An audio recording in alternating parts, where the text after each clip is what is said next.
Hey guys, welcome to another episode. और दोस्तों, इस वीडियो में हम डिस्कस करने जा रहे हैं, जैसे कि आप लोगों ने टाइटल पढ़ लिया होगा, दी मार्वल्स मूवी के बारे में या फिर कैप्टन मार्वल 2, जो कि फाइनल प्रोडक्ट है मार्वल का इस साल एज अ फिल्म। ऑब्वियसली लोकी सीजन 2 अलग चीज हो गई और शायद व्हाट इफ भी आ सकता है इस साल, बट मूवीज के तौर पे ये लास्ट प्रोडक्ट आया। इस मूवी की अगर रिव्यू की बात करें तो मूवी मतलब आप चाहें तो स्किप कर सकते हैं, सीधी सी बात ये है। इनफैक्ट आप लोगों ने काफी औरों के भी रिव्यूज अगर देख लेंगे, movie is not worthy to watch. One time definitely आप देख लेना, जब भी डिज्नी प्लस हॉटस्टार पे आ जाएगी, जब भी स्ट्रीम करनी शुरू करेगी। थिएटर वर्दी तो नहीं है, बहुत ज्यादा रश्ड है फिल्म। लग रहा था बस ये किसी फिल्म खत्म करना चाह रहे थे। फिल्म की ओवरऑल स्टोरी गाइस कुछ ऐसी है कि हम देखते हैं डार्बेन जो कि फिल्म की मेन विलन है, वो अपने प्लेनेट को बचाने की कोशिश कर रही है, जो कि क्री प्लेनेट है, जहाँ पे क्री कहा जाता है, सिंपल वर्ड में क्री प्लेनेट है। और ये गाइस वही प्लेनेट है जहाँ पे कैप्टन मार्वल ने फाइट की थी सुप्रीम इंटेलिजेंस से और उसको हरा दिया था पार्ट 1 में, अगर आप लोगों को वो फिल्म याद हो तो। और इसी की वजह से सुप्रीम इंटेलिजेंस को हराने के बाद उस प्लेनेट पे एक सिविल वॉर स्टार्ट हो गई थी। और धीरे धीरे करते करते जो इनका प्लेनेट है, क्री प्लेनेट हाला, वो डिस्ट्रॉय होने लगता है। उसका जो सन है वो भी खत्म हो रहा है, वहाँ के लोग भी मर रहे हैं, वहाँ का एटमॉस्फेयर रहने लायक नहीं है। तो जैसे कुछ क्रिप्टॉन का हुआ था ना मैन ऑफ स्टील में या फिर सुपरमैन की कहानी में, सिमिलरली ये प्लेनेट भी धीरे धीरे वैसे खत्म हो रहा है। अब गाइस होता ये है कि डार्बिन को मिलता है एक बैंगल, जिसको फिल्म में क्वांटम बैंड भी कहा गया है। और ये जो बैंगल है कुछ वैसे जैसे कमाला खान के पास बैंगल है, तो वैसे कुछ ये भी दिखता है बैंगल। और ये एक इम्पोर्टेंट प्लॉट पॉइंट प्ले करता है इस एंटायर मूवी में और आने वाले प्रोजेक्ट में भी, क्वांटम बैंड या फिर वो बैंगल। और ये जो बैंड है क्वांटम बैंड, ये जो भी इंसान पहन रहा है उसके अकॉर्डिंग काम करता है। मतलब अच्छा इंसान पहन रहा है तो अच्छे काम भी करेगा। बेसिकली उसकी पावर्स काफी ज्यादा हो जाएंगी और वो इंसान के ऊपर डिपेंड करते हैं इन पावर्स को किस तरीके से इस्तेमाल करना है। एंड सिंस डार्बिन के पास जो कि फिल्म की मेन विलन है, वो बहुत ज्यादा ताकतवर हो चुकी है, तो क्वांटम जोन से काफी ज्यादा एनर्जी भी एब्जॉर्ब कर सकती है थ्रू दैट क्वांटम बैंड। और डार्बिन अब उसके थ्रू क्वांटम जंप कर सकते हैं। बेसिकली वो अलग अलग टाइमलाइंस में, अलग अलग यूनिवर्स में, जैसे कि हमने देखा है पहले भी, वैसा करने लगती है। और ये सब निक फ्यूरी नोटिस भी करते हैं अपने सेबर स्पेस स्टेशन से। सिंपल वर्ड्स में, वो जो अब डार्बिन के पास जो क्वांटम बैंड है, उसके थ्रू वार्म होल्स ओपन कर सकती है, जिसके थ्रू वो कहीं पे भी ट्रैवल कर सकती है, जिसकी वजह से ग्लिच होने लगता है पूरी यूनिवर्स में। और इतने में हम ये देखते हैं कि मोनिका रैम्बो भी और कैप्टन मार्वल भी वो जो जंप पॉइंट्स होते हैं ना, जो वार्म होल खुलते हैं और जब इंटरेक्ट कर रहे होते हैं, उसी दौरान कमाला खान भी देखती है उसका बैंगल वो ग्लो कर रहा है, उसका टच कर दिया, यहीं से पूरा मसला शुरू होता है। जैसे वो अपने पावर इस्तेमाल करते हैं, वो एक दूसरे की जगह स्वैप होने लगते हैं। तो पूरी फिल्म में यही देखते हैं, अगर कोई दो कैरेक्टर अपने एक साथ पावर्स का इस्तेमाल कर रहे हैं तो वे एक दूसरे की जगह पहुंच जाएंगे, स्वैप हो जाएंगे। जैसे हमने कमाला खान का देखा था, और फिल्म की शुरुआत भी कहीं वहीं से ही होती है,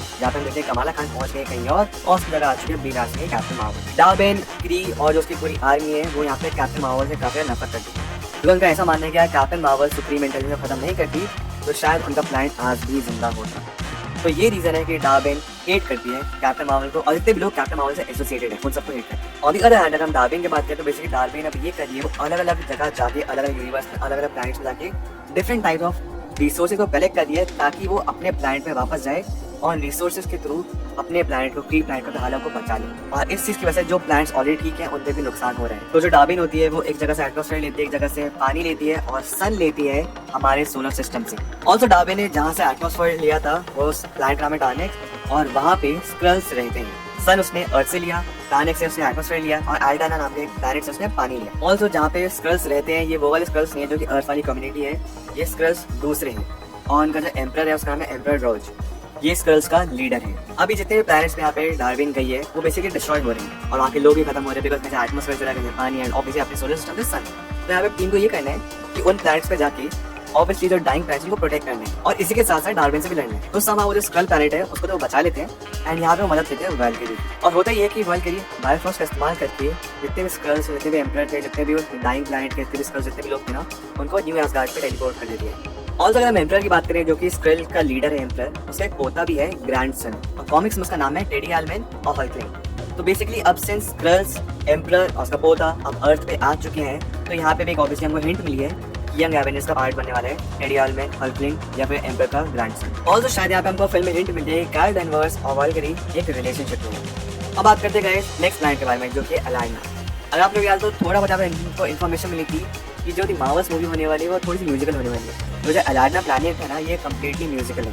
यहाँ पे हमको पता चलता है कि कैप्टन मार्वल या फिर Carol Danvers is actually married, वो शादी है चुकी है उस प्लैनेट के प्रिंस से। कैप्टन मार्वल और पूरी पूरी टीम यानी कि मोनिका रैम्बो और कमाला खान यहाँ पर लड़ने की कोशिश करते हैं डार्बिन से, बट अगेन वो हार जाते हैं इनसे और उस प्लैनेट को भी वो नहीं बचा पाते और डार्बिन यहाँ का पानी निकाले। थर्ड प्लैनेट है अर्थ, यहाँ का सोलर सिस्टम से उसको सन चाहिए। तो बेसिकली फाइनल फाइट है वो हमारे एटमॉस्फेयर में, हमारी अर्थ के बाहर ही है फाइट, यहाँ पे वो सन को लेने के लिए आई। हाय गाइस, हम ये भी देखते हैं जो सेबर स्पेस स्टेशन है ना, वो भी माल फंक्शन करना शुरू हुआ था, वो भी खराब होना शुरू हुआ है। तो निक फ्यूरी को और बाकी जितने टीम मेंबर्स हैं उनको फोर्सफुली तो स्पेस स्टेशन से निकल के अर्थ पहुंचना पड़ता है। और सिर्फ उनके पास लाइफ सेविंग स्पेस पॉड बहुत कम थे, वहाँ पे गूज और बाकी इतनी बिल्लियाँ थी जितनी थी, उनकी मदद लेते हैं सेफली अर्थ पे आने के लिए। ये काफी वियर्ड सीन था। अब फिल्म के एंड में गाइस हम ये देखते हैं कि समहाउ डार्बेन को कमाला खान का जो बैंड है क्वांटम बैंड, वो भी उसको मिल जाते हैं। तो दोनों के दोनों जो बैंगल्स है उसके पास आ चुके हैं। तो बेसिकली पर्पस ये है कि डार्बेन उन दोनों बैंगल्स का इस्तेमाल करके जो हमारा सन है, अर्थ का जो सन है, उसकी पावर का इस्तेमाल करके जो डाइंग प्लैनेट का सन यानी कि हालांकि फिर क्री प्लैनेट का, वहाँ पे जाके उसको रिवाइव करेगी। हमारे सन की पावर का इस्तेमाल करके अपने सन जो कि क्री प्लैनेट है उसके सन को रिस्टार्ट करेगी। लेकिन मोनिका रैम्बो यहाँ पे आइडिया देती है, वो कहती है कि तुमको बैंगल्स की जरूरत नहीं है। इनफैक्ट जो कैरेल डेनवर्स है यानी कि जो कैप्टन मार्वल है, उसकी पावर सफिशिएंट है तुम्हारे सन को रिवाइव करने के लिए। तुमको जरूरत नहीं है हमारे अर्थ के सन को डिस्ट्रॉय करने की, लेकिन उसकी पावर लेने की। लेकिन हम ये देखें डार्विन ऑलरेडी इतना हेट कर दिया कैप्टन मार्वल को कि वो किसी को नहीं सुनती, उसको कुछ फर्क नहीं पड़ता है, भले ही इजीली काम हो भी जाए तब भी। और इसमें होता है कि सब उसको रोकने की कोशिश तो करते हैं, खासतौर पर कैप्टन मार्वल डार्विन को रोकने की कोशिश करती है, और वो पावर इतनी ज्यादा लेती है डार्विन की, उसकी पावर का एक बहुत बड़ा एक्सप्लोजन होता है जिसमें डार्विन ही मर जाती है। और जिसकी वजह थोड़ा इम्पैक्ट कैप्टन मार्वल भी पड़ते हैं, वो भी नॉकआउट हो जाती है, वो भी थोड़ा बेहोश हो जाती है, बट वो ठीक हो जाती है। तो बेसिकली हुआ ये कि अर्थ की जब पावर से निकालने की कोशिश की तो इतना ज्यादा एक्सप्लोजन हो गया कि डार्विन खुद ही मर गई।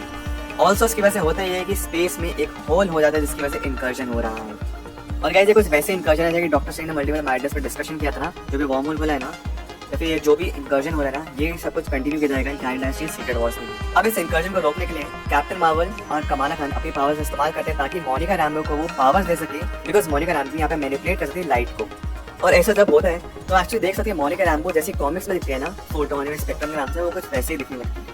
प्लस एक और चीज यहाँ पे रनिंग जोक या फिर रनिंग नेम है जो कि कमाला खान मोनिका रैम्बो को बार-बार नेम देना चाहती है, वो है या तो फोटोन या फिर स्पेक्ट्रम। और ये दोनों ही नेम कॉमिक में भी आ चुके हैं। तो मोनिका रैम्बो अब काफी ताकतवर हो गई है, वो इंकर्जन को टेम्परेरी रोक देती है, और अब उसके पास नाम आ चुका है फोटोन या स्पेक्ट्रम जो भी। अब होता है कि इस इंकर्जन को रोकने में कैप्टन मार्वल और मोनिका रैम्बो ने जब हेल्प ली थी, मोनिका रैम्बो एक्चुअली उस इंकर्जन को रोक होते हैं तो एक दूसरे यूनिवर्स से पहुंच जाती है, ऑल्टरनेट यूनिवर्स से पहुंच जाती है। और यहाँ पे कैप्टन मार्वल, निक फ्यूरी को सबको लगता है कि शायद मोनिका रैम्बो कभी वापस नहीं होगी, शी इज नो मोर। लेकिन हम देखते हैं कि मोनिका रैम्बो अभी भी जिंदा है, दूसरे यूनिवर्स से पहुंच चुकी है। इस बारे में आगे डिस्कस करेंगे। वहीं पर आगे नहीं देखते हैं कैरेल डेनवर्स फाइनली पहुंचती है हाइला, और जो उनका सन था ना उसको रिस्टार्ट कर दिया अपनी पावर्स के थ्रू, जो कि इजीली हो सकता पहले भी बिना डार्विन के मारे। गाइस सन के एंड की तरफ हम एक्चुअली देखते हैं केट बिशप जाके मिलती है कमाला खान से, जो कि उसका वेट कर रही थी। वो पहले से एक्सपेक्ट कर रही थी केट बिशप उसके पास आने वाली है। कमाला खान यहाँ पे अपने आप को थोड़ा निक फ्यूरी जैसे दिखाने की कोशिश करती है। वो ये कहती है जितने भी यंग एवेंजर्स थे वो उनको एक साथ इकट्ठा कर दिया, including Kate Bishop. And Kate Bishop कहते हैं मैं 23 की मैं बच्ची नहीं है। एनीवे तो कमाला खान यहाँ पे ऐसी रैंक का भी नाम लेती है, केट बिशप तो ऑलरेडी आ चुकी है। तो बेसिकली यहाँ पे यंग एवेंजर्स का बिल्डअप था। और ये कुछ वैसे जैसे टोनी स्टार्क के सामने निक फ्यूरी गया था, उसने एवेंजर्स इनिशिएटिव का नाम लिया, उससे यहाँ पे रेफरेंस लेके इस सीन को बनाया गया। तो गाइस काफी जल्दी हमको एक यंग एवेंजर्स की मूवी मिलने वाली है, फिर हो सकता है यंग एवेंजर्स हमको सीक्रेट वॉर्स में देखने को मिले। आई जस्ट होप कि उसको क्रिंज ना बना दे। अब बात करते हैं गाइस फिल्म के मिड क्रेडिट सीन के बारे में। गाइस मिड क्रेडिट सीन में वही से पिक होता है जहाँ पे हमने ये देखा बेसिकली मोनिका रैम्बो जिस ऑल्टरनेट यूनिवर्स से पहुंच गई थी, वहाँ पर उसने इंकर्जन है जो वॉर्म होल था उसे बंद कर दिया है, बट वो हॉस्पिटल में होती है। वो मतलब काफी खतरे थे, नॉकआउट हो गई थी इस चीज़ में। जब उठते तो देखते हैं कि उसकी जो मॉम है मारी है वो जिंदा है, और उसको मॉम बोल जाती है, बट ऑब्वियसली बात है उसकी मॉम नहीं थी, वो मे बी उस यूनिवर्स की कैप्टन मार्वल, जो काफी कंफ्यूज है कि मुझे मॉम क्यों बुला रही है। तभी गाइस हम देखते हैं beast from the X Men universe. तो हुआ ये है कि शायद जो एमसीयू का एक्स-मेन यूनिवर्स है ना, वहाँ पे पहुंच चुकी है मोनिका रैम्बो, और वहीं पे वो हॉस्पिटलाइज हो गई थी उस यूनिवर्स में। वहीं पे बीस्ट को देखते हैं, वहीं पे चार्ल्स एक्सेवियर का भी नाम लिया जाता है। प्लस वो हॉस्पिटल नहीं है, तो वही जगह है जहाँ पे एक्स-मेन रहते हैं, जो घर है ना चार्ल्स एक्सेवियर का, जो नीचे लैब है वो जगह है। अब मारिया रैम्बो यहाँ पे एग्जैक्टली कैप्टन मार्वल है या फिर बाइनरी है। बाइनरी भी एक सुपर हीरो कैरेक्टर है मार्वल कॉमिक्स का, तो बाइनरी है कैप्टन मार्वल है, तो कहने आने वाला टाइम ही बताएगा। अब गाइस जो पोस्ट क्रेडिट सीन है ना मूवी को, एग्जैक्टली पोस्ट क्रेडिट सीन नहीं है, बस हम यहाँ पे आवाज सुनते हैं मियाओ की, और कुछ वो खा रही है। बेसिकली जो जितने किटन्स हैं वो यहाँ पे कुछ खा रही है, बस यही है पोस्ट क्रेडिट सीन। और गाइस यहीं पे फिल्म खत्म हो जाती है। चाहे तो जो पोस्ट क्रेडिट सीन है, फिर जो सेकंड क्रेडिट सीन है उसको चाहे स्किप कर सकते हैं, कुछ भी नहीं है। तो गाइस ये थी आज की वीडियो, ये था आज का episode. I hope you enjoyed. आपके जो भी थॉट्स है इस वीडियो से रिलेटेड या फिर इस फिल्म से रिलेटेड, ये जाकर मुझे प्लीज कमेंट करके जरूर बताइए।